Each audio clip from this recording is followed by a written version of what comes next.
Welcome to the Nearshore Cafe podcast. I'm your host, Brian Samson, and I'm also the founder of Plugg Technologies, the sponsor of the show. But I have 11 years working in Latin America, building teams, building companies. I lived in Buenos Aires. I've been to major tech cities all throughout Latin America. I've seen how teams are put together, what stuff costs, contractors, U2 type employees, mid-level developers, junior, senior, leads, the cost of teams, the cost of individuals. So on this show, I just want to give it to you straight. What do people cost? All right, so let's start with the premise. I'm going to talk about types of roles, and I'm going to talk about seniority, and then I'm going to talk about locations. So types of roles. On the back end side, you've got some legacy like Java, .NET. Occasionally maybe you'll see like C# or something, but that's pretty legacy.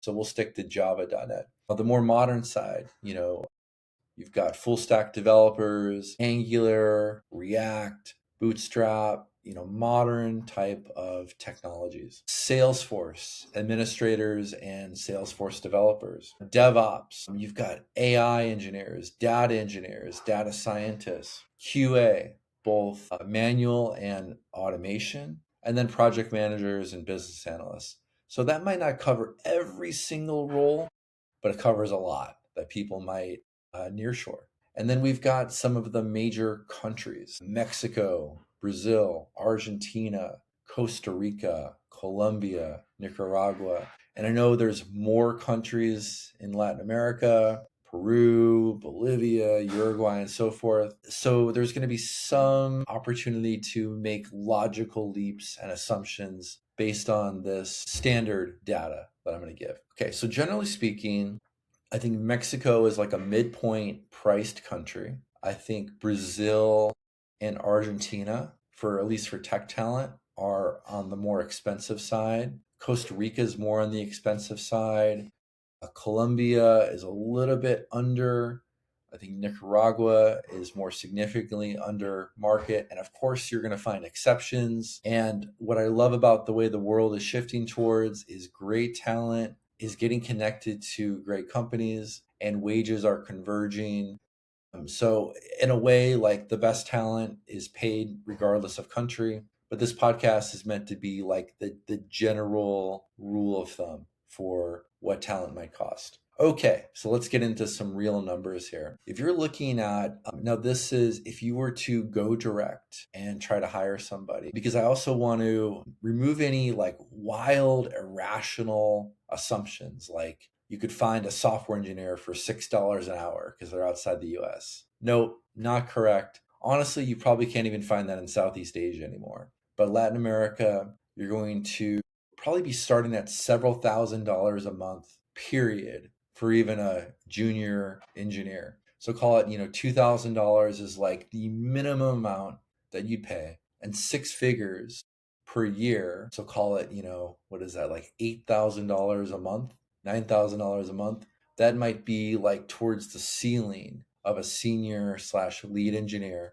And then, the factors that increase the price are the complexity of the role and the location. And sometimes those go hand in hand. Like, I probably would recommend you look at Brazil for a senior data engineer. And again, complex role, hard to find role, and a more expensive country. So therefore, you're going to be on the upper end of the range. If you're looking at, say, call center in a more developing country, like say Guatemala, that's going to be on the lower end, so maybe even under $10 an hour. And again, that's without recruiting fees. And a company like Plugg does charge fees on top of that. And hopefully we're adding value, in terms of advising you on the right country, finding this talent that maybe you wouldn't be able to find or connect with on your own, handling the hardware, handling the payroll, handling the onboarding. Again, none of these are easy to do.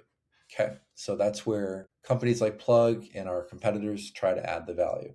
Okay, so we've got this wide range, 2,000 a month to 8,000 a month for technical roles. So your mid-level Java developer, probably $2,000 to $4,000 a month, and then senior, you're probably, into the $4,000 to $6,000 a month range. .NET, maybe marginally less expensive. For full stack developers, you're probably 4,000 to maybe even up to $8,000 a month, because you're probably going to a country like Argentina to get access to that. And as a result, Argentina also has really excellent English skills, which factors into the rates. We often tell our candidates, if you really want to get a bump in pay, master English, because that is something highly valued by customers. So somewhere between, 4 to 7,000 per month for that full stack developer. For the Salesforce admins, a little less expensive than developers. We've had a lot of success in Mexico. We've built multiple pods of teams as companies have actually moved from the Philippines to Mexico. So remember, the Philippines is cheaper, but you're moving to Mexico for value, not cheap, but you want ROI, you want value. So generally $4,000, $5,000 a month is kind of the minimum. And then it goes up to $5,000, $6,000, $7,000 a month, depending on seniority, leadership, complexity. DevOps, you might not need a full-time DevOps person anymore. So they're often on a fractional basis per hour. You're looking at 50, 60, even higher per hour. AI, data engineers, data scientists, again, you're probably looking at Brazil. That's the higher end, budget for $7,000, $8,000, $9,000 a month. QA engineers, manual, obviously much cheaper, maybe $15, $20 an hour. That's like $3,000 to $4,000 a month.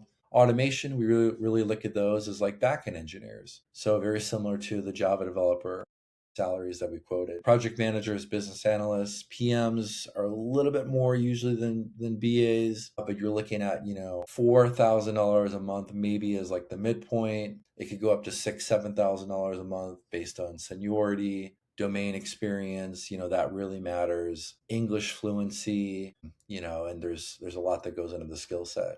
And again, there's a seniority matrix and there's a country matrix. Brazil, Argentina, again, on the high side. Mexico is your midpoint. Colombia and Central America, start to get a little bit lower. So hopefully you found this helpful. And again, we try to give some real numbers here, not just say Latin America is 40% or 70% cheaper. And the last thing I'll end with is ROI. This is why I've spent the last 11 years working within Latin America, because I get the best return on investment here and our clients get the best return on investment. So instead of the $300K salary in San Francisco, maybe you're still paying $120,000 to somebody in Argentina, but that person is generating millions of dollars in business value. That's why we like Argentina. The scrappiness, the curiosity, the critical thinking, the cleverness, the problem-solving ability, the enthusiasm that they use to approach problems. That is worth a tremendous amount of value. So could you get somebody in India for $12 an hour, or the Philippines or Vietnam? Absolutely. But if you're really looking for value and ROI, that's where I'd recommend Latin America, and be prepared to pay somewhere in the middle between the US salaries and Southeast Asia. That's all for this episode. Again, I'm your host, Brian Samson, operating in this industry and this part of the world for 11 years. And you can contact me anytime to get very specific about your role, what you need, hardware, are you scaling, and everything in between. Thanks for listening to the Nearshore Cafe podcast.